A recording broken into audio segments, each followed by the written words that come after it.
Sanskrit words have many offered traditionally.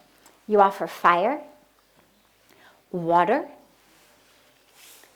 earth, so flowers, air and ether, so incense, and a waving. So in temples, you'll frequently see them in the artis with like a fan, and they do it. And the meaning behind that, we've stopped with the flowers in the arti. We used to do flowers in the arti, but many years ago, Puja Swamiji stopped that and decided that God was very happy to have the flowers where he had put them. And that for us to pick flowers and therefore offer them didn't make any sense. And so we stopped. We have encouraged people as much as possible to not offer flowers, or if they do, to offer just one rather than heaps of flowers. But the significance behind it is very beautiful. It's the 5 elements. And in any traditional Hindu puja that you see, it's always got those 5 elements. And the meaning is, oh God, you have created the creation. What can we offer back to you? There's nothing to offer you. But we offer these 5 elements as an awareness that the creation itself is sacred. And we use these elements in our puja because they are sacred and because the creation is sacred.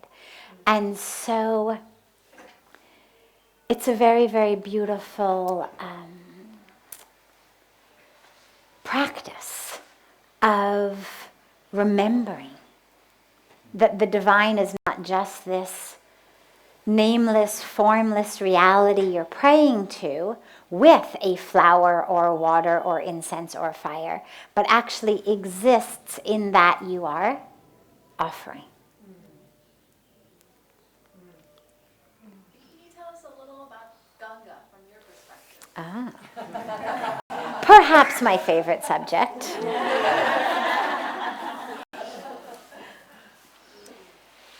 So Ganga's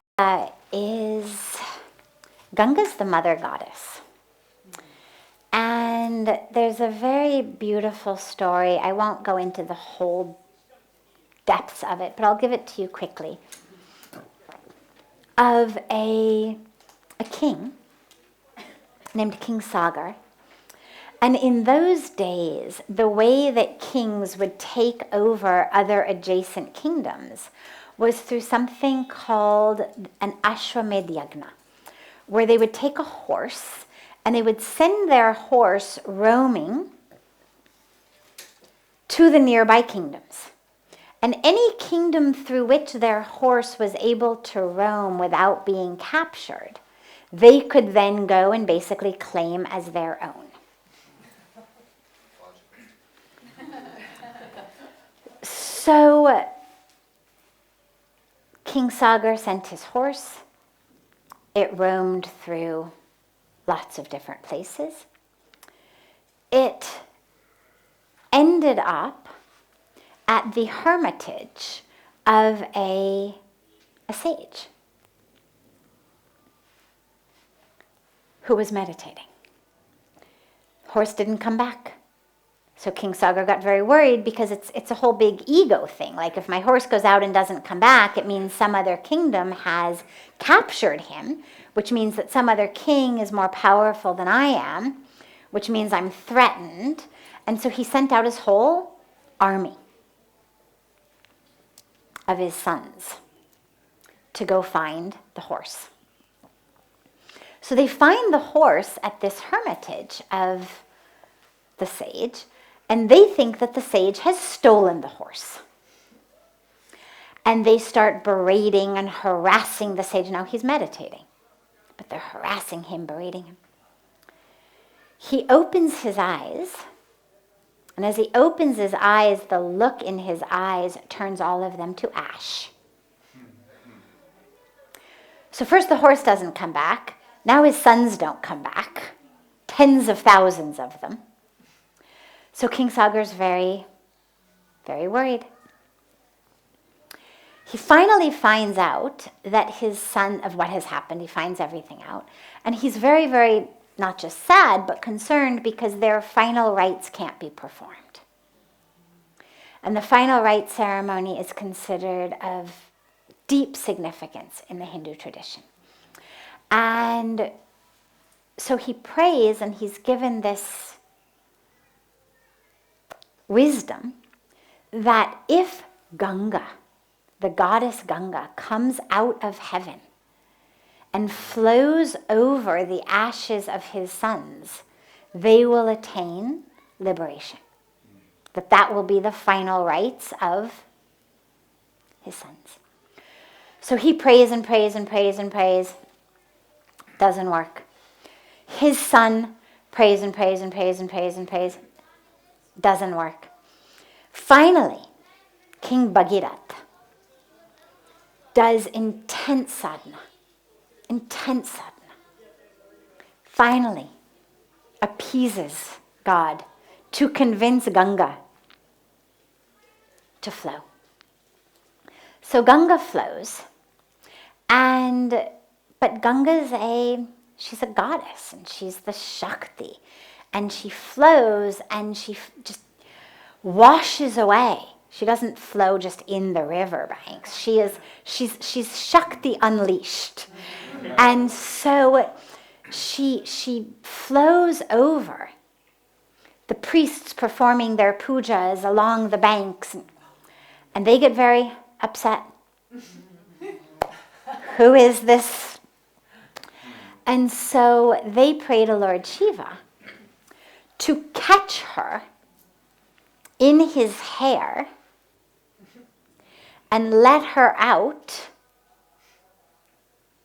much more slowly and gently in the riverbank, so that she stays in the riverbed. So that's where, when you see these images of Ganga, Shiva. But I'll tell you a very personal thing, which is that we have this, beautiful statue of Lord Shiva in Ganga, right? And we love Lord Shiva, obviously. But when in the floods, Ganga rose and rose and rose and rose and rose and sort of upseated Lord Shiva and, kind of sent him downriver, I had a moment of thinking, yeah, you show him. For all of these thousands of years, she's been sort of contained by Shiva and kept in the riverbed. And I loved this moment, because for me it was all about Ganga basically saying, I agree to be in the riverbed the rest of this time. Do not think I have been contained. Do not think, lest you forget who's in charge. And so I just as not very spiritually PC as it is to say that, I actually had a moment of just thinking, yeah. Once every few thousand years, she reminds us who's in charge around here. And the rest of the time, she plays by the game. Yeah.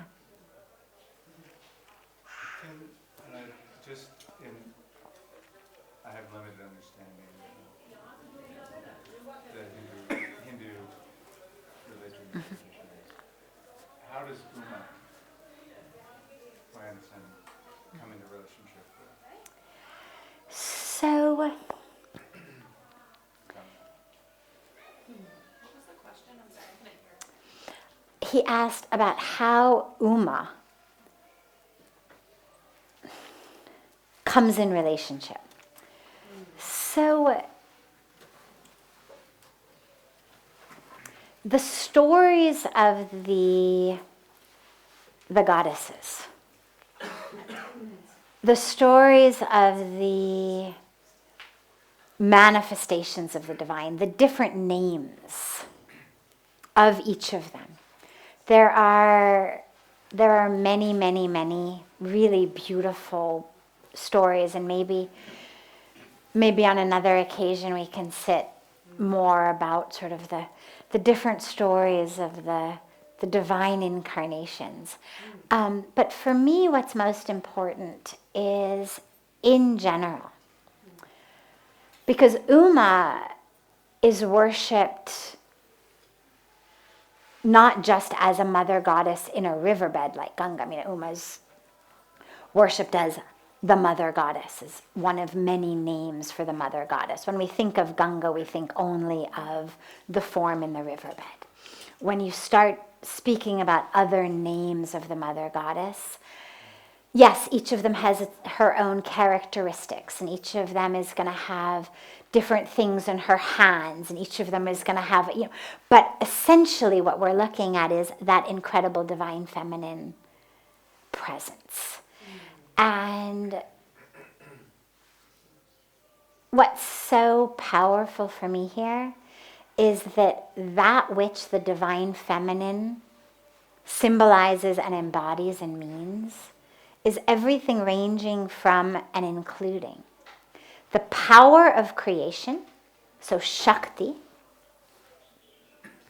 that which is created, the creation which we call Shrishti, feminine, nature, Prakriti, and then you look at the different actual incarnations of the Divine Mother Goddess, Ma Lakshmi, Ma Saraswati, Ma Durga, Ma Kali, all of the different mother goddesses. And what we end up with is basically everything that matters in the world. Wisdom, music, prosperity. Good, I mean, like all of that you want is the mother goddess. It's really extraordinary. If you add up all of the different symbols, meanings that each of them embodies, we've pretty much got everything that matters. And this is it's the only tradition in the world I know of that has such an emphasis on the mother goddess. So many different ways of worshiping her. So many different aspects of her. Even in one relationship. So if we say, okay, the relationship of the counterpart to Lord Shiva. How many different names and forms we have. The counterpart to Lord Vishnu. How many different names and forms we have. And that extraordinary and essential presence. And so what I would suggest is, I mean, for me, it's about that divine feminine energy.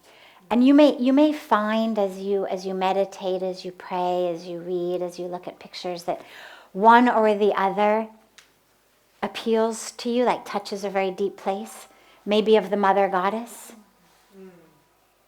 maybe not of the mother goddess, maybe of Krishna or Ram or Ganesh or Hanuman, I mean, Shiva, in any of his forms. And wherever that pulls you, just allow that and love that. And connect with that. And figure out what does this mean for me? Like for me, it's always been with Hanuman. And I remember because in the very, very, very beginning, when I had first met Puja Swamiji, he had said to me, he'd said, you're gonna really touch so many people in the world. You're gonna achieve so much and do so much in the world. And I was 25. I was in the midst of a PhD program. I knew I was a good student. I knew I was smart. I knew I got good grades on exams. But beyond that, I thought, no way. But I was also raised in a family, as I assume that many of us were, with mothers who said things like, oh, you're the most beautiful girl in the class. Oh, you're the smartest. Oh, it's like you have a parent, and of course they love you, and they're always like, oh, you're the best. Oh. And so when he first said it to me, first I said, no, and I kept, saying no. And he said, just trust me, I know, I can see. And then I thought, because there was no way I was going to actually be able to accept and breathe into that as a truth, because it didn't make any sense to me whatsoever. I knew how much I struggled. I knew what I had been through. I knew the nonsense of my mind games and my drama. And I felt like the sheer fact that I'm able to do what I'm already doing, like get A's in school, is big enough. You don't have to give me, paint me these visions of, grandeur. And I thought, you know what? This is kind of just like my mom telling me, oh, don't worry, you're beautiful. Oh, don't worry, you're smart. And so I just appreciated it like that, but didn't actually take it in or believe it. And one day he hands me this book, and I can still picture what it looked like.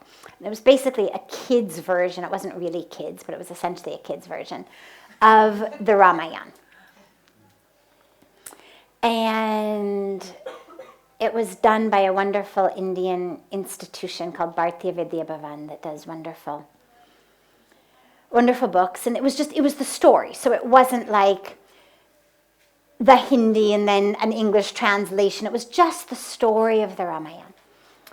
And I stayed up all night reading it. And I went to him sobbing the next morning. And I said, oh my God. I said, I get it now.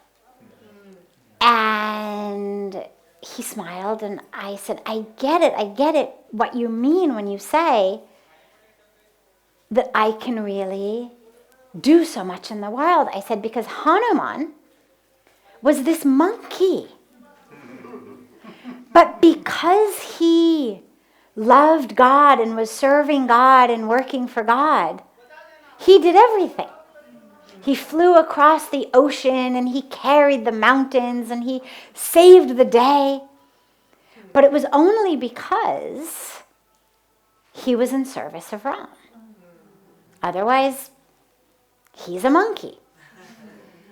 And so I said to Puja Swamiji, I'm like, now I get it, because if a monkey can do that much, just out of total love and total devotion to God, then yeah, maybe actually with some of the skills and abilities I have, I can do something.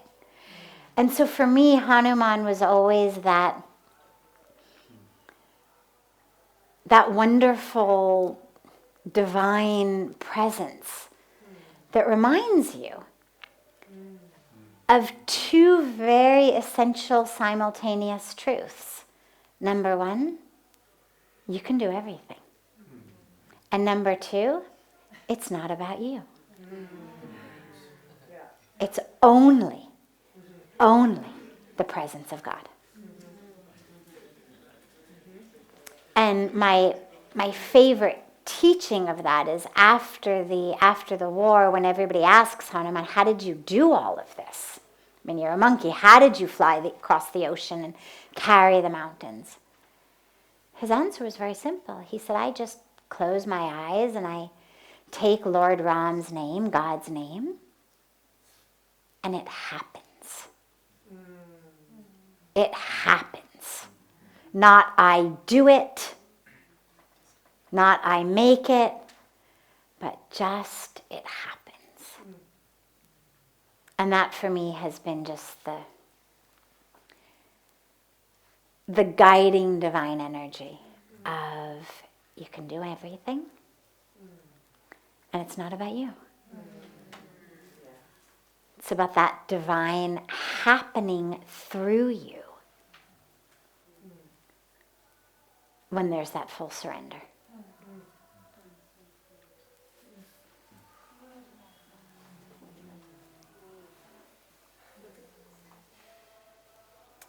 You had asked a question I want to circle back to.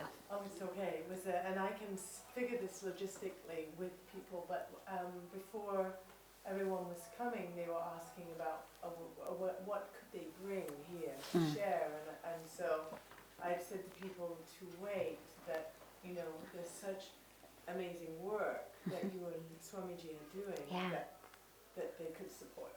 So I just wanted to bring that up. Well, yeah, but here's what's also really important is we're all one. And so our work is the work that has fallen into our lap, and the work that we are therefore taking on, and it spans a very large spectrum of work in education.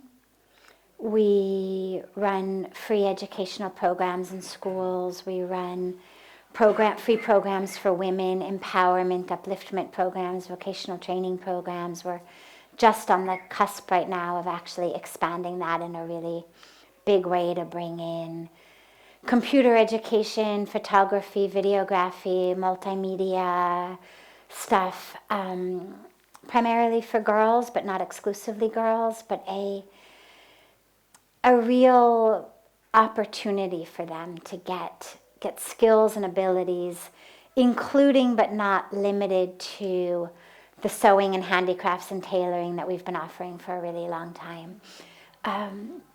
We also are very, very involved in work for water sanitation and hygiene and on-the-ground stuff with regard to water education and the provision of toilets and hand-washing stations and clean drinking water, to a lot of awareness-raising programs in a lot of areas. And so lots and lots of skills are needed.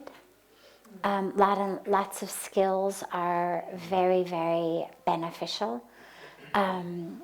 If you have skills that you are interested in donating, most of the work takes place here. It's not that there isn't seva that can be done back from your home. There is, and we do absolutely have people all over the world doing seva. But since most of the work takes place here, most of the seva is therefore needed here. But should you have skills that you are interested in offering, should the idea of being in Rishikesh for a longer period of time, this time or another time, sound interesting and exciting to you, we would love to have you. But also realize that we're all one, as I said. And so feeding homeless people in your city is our work. Buying a bunch of blankets and going out on the street and giving them to homeless people in your city is our work. And so don't feel like it has to be here. We do know, for example, that due to exchange rates and economies, foreign currency does tend to go farther here than it does in other places. And so that's one of the benefits for us of working here, is when you're looking at a limited amount of financial resource, the sheer amount of work that you can do for that amount of financial resource is a lot more here than if you were to apply the same amount of financial resource in Los Angeles, for example. But that being said, it's all our work. And so in whatever way you are called to serve, you know, in Hindi they say tan se man se dan se. It means with your body, with your mind, with your resources. Some people are short on resources, but heavy on abilities, skills, time, energy. Some people are short on time and skills, but flush on resources. Some people may have a really good planning mind. They may not have the money to implement something or even the particular skill to, but they've got the mind to figure out how to make it happen. They've got the ability to motivate others, to bring in others, to put together programs. So it's all needed. And I would say whatever way calls to you. Chances are we also have a free medical clinic. We do free medical care. We run a lot of free medical camps here. So doctors, nurses, practitioners, always needed.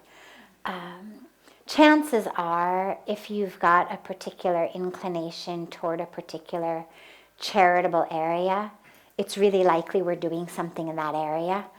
We pretty much say yes to everything. So let us know. Yeah, of course. Thank you. Thank you.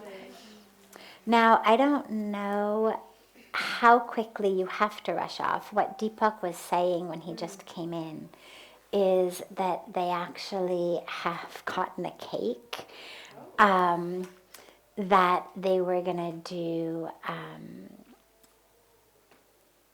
after Satsang, but we could do it before Satsang, since everything is kind of on a funny time today, since we didn't go to Aarti anyway.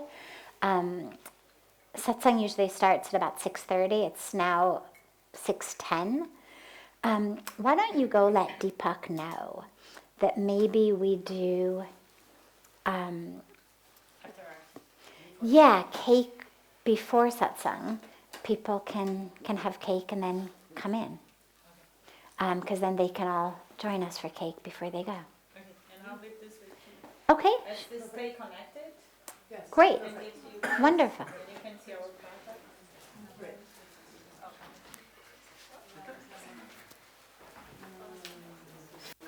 Of course.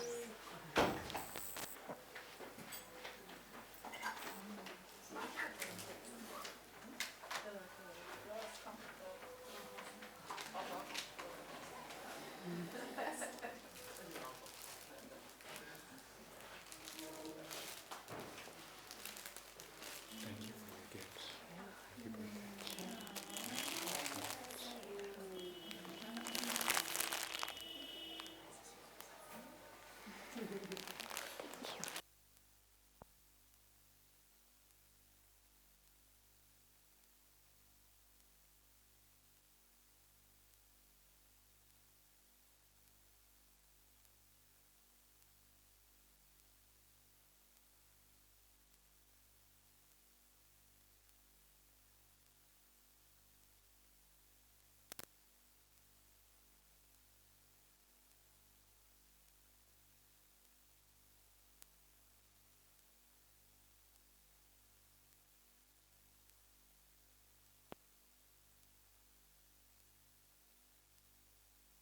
That everybody sits in the yagna ceremony as well.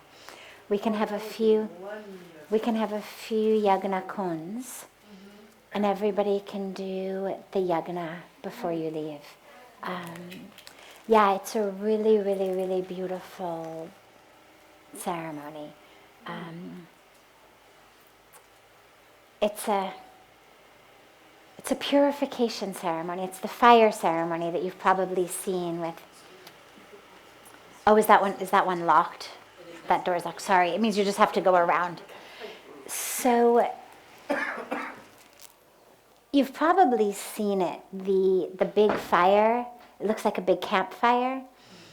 So it's a purifying ritual. But it purifies our minds. It's not about a purification of the self, because the self is already pure. It's about a purification of how we think, how we live. Purification of our egos, our ignorance, our temptations, our obstacles, everything. All of that keeps us separate from living as the truth of who we are. And so they'll give you some what's called samagri. It's a mixture of seeds. And it's a really beautiful meaning, actually, because the seed... Yes, Ratanji? I'm sorry? Yeah, you can, except I think actually check in with Deepak first. Oh, yes. So it's not here yet. We're calling Laka and see how long it's going to take to arrive, the actual. Perfect, But okay. I'm figuring out. We can talk outside. Okay, so then yes, Ratanji, you can let people, no problem. So the seeds that are offered, it has a beautiful meaning, because if you take a seed and you plant it in good soil and you water it and you shine the sun on it, it sprouts, it grows, becomes a tree. And when that tree grows, it becomes very difficult to uproot. I mean, if you were going to pull a seed out of the ground, it's very easy. If you're going to pull a sprout out of the ground, it's very easy. But if you're going to try to uproot a tree, it's very, very difficult. And the seed that we offer into the fire symbolizes the seed of our egos. Because in our spiritual path, it's the ego that is the greatest challenge. And so some people think, well, what it means is you should never succeed, never achieve anything, don't actually do anything, because otherwise then the ego just runs away with you. But it's not that teaching. The teaching is, take the seed of your ego, roast it in God's fire.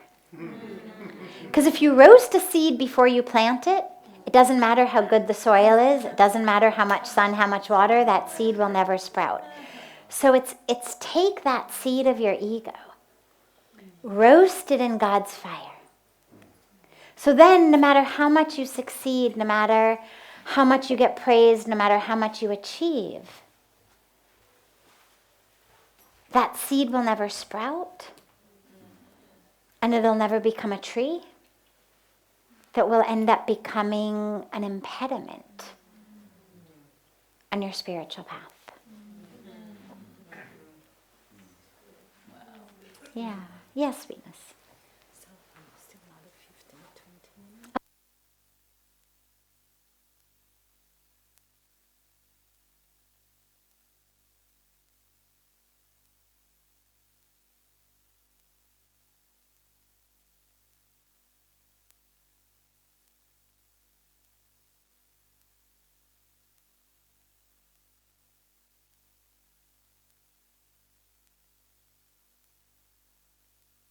20 minutes.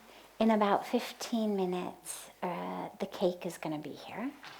And so we're going to kind of merge the two programs. So, yeah, so people from outside can come in.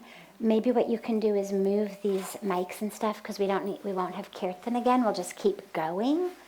And then they can walk in this door. Feel free to occupy this space as well.